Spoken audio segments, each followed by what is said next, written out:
Alors, afin que vous puissiez me présenter le bilan fonctionnel de la société Naturax, je vous explique comment passer d'un bilan comptable à un bilan fonctionnel grâce à ce tableau de correspondance, qui peut paraître a priori un petit peu déroutant, mais vous allez voir, c'est assez simple.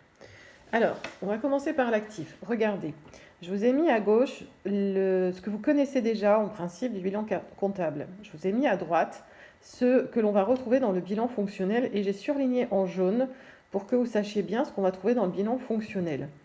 Alors regardez, dans le bilan fonctionnel, on va distinguer les éléments de l'actif et du passif selon les deux cycles. Le cycle d'investissement et de financement qui est en haut, qui est un cycle sur du long terme.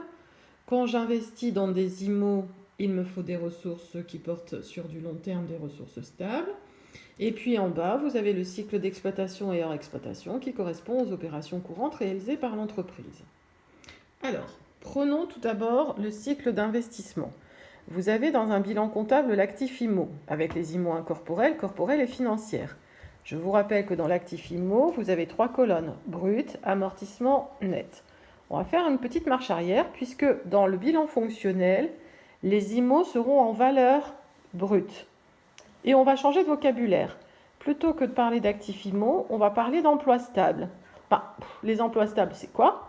Ce sont les IMO pour leur montant total en valeur brute, tout simplement.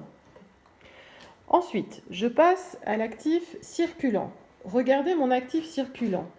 Vous avez l'actif circulant qui, dans le bilan fonctionnel, va être scindé en deux. Alors, c'est pas compliqué. Les disponibilités, elles vont être isolées. Elles vont former dans le bilan fonctionnel ce qu'on appelle la trésorerie active. Et tous les autres éléments de l'emploi de l'actif circulant formeront ce qu'on appelle les emplois circulants. Pour vous, il s'agit essentiellement des stocks, des créances clients, allez, éventuellement les autres créances. D'accord?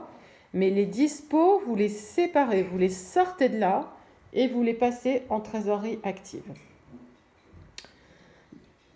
De l'autre côté, au passif, pareil, je vous ai mis la correspondance entre le bilan comptable et le bilan fonctionnel avec les éléments du bilan fonctionnel que j'ai surlignés en jaune. Regardez, vous retrouvez les éléments du bilan comptable dans les capitaux propres, capital, réserve, résultat de l'exercice, éventuellement une subvention d'investissement. Alors, dans le bilan fonctionnel, qu'est-ce que je retrouve?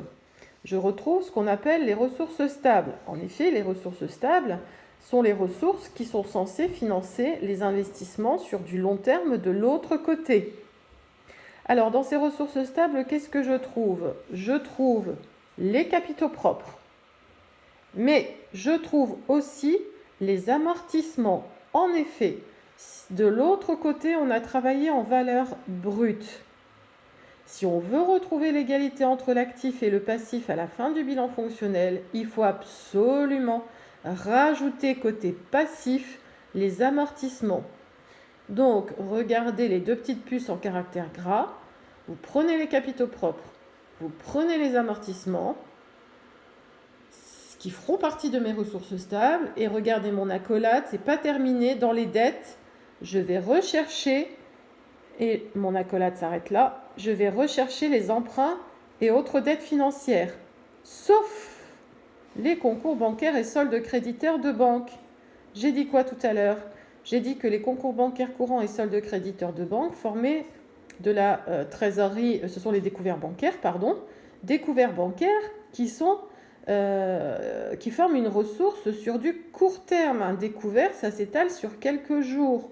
Je ne peux pas laisser ces concours bancaires courants et soldes créditeurs de banque avec les emprunts qui portent sur du long terme dans les ressources stables. C'est pas cohérent. Donc, ces concours bancaires courants et soldes créditeurs de banque, on va les sortir de là et on va les descendre plus bas, en trésorerie passive, tout seul. Entre deux, vous avez les autres dettes, fournisseurs, fiscales et sociales, et éventuellement les autres dettes, qui forment ce qu'on appelle les dettes circulantes. Dans votre bilan fonctionnel, vous n'aurez que ce que j'ai surligné en jaune. 3 lignes d'un côté, 3 lignes de l'autre. Ce qu'il me manque, c'est juste le total de l'actif et le total du passif en bas. Bien sûr, comme dans tout bilan comptable fonctionnel, le total du passif doit être égal à l'actif et ici, pour le coup, l'actif brut.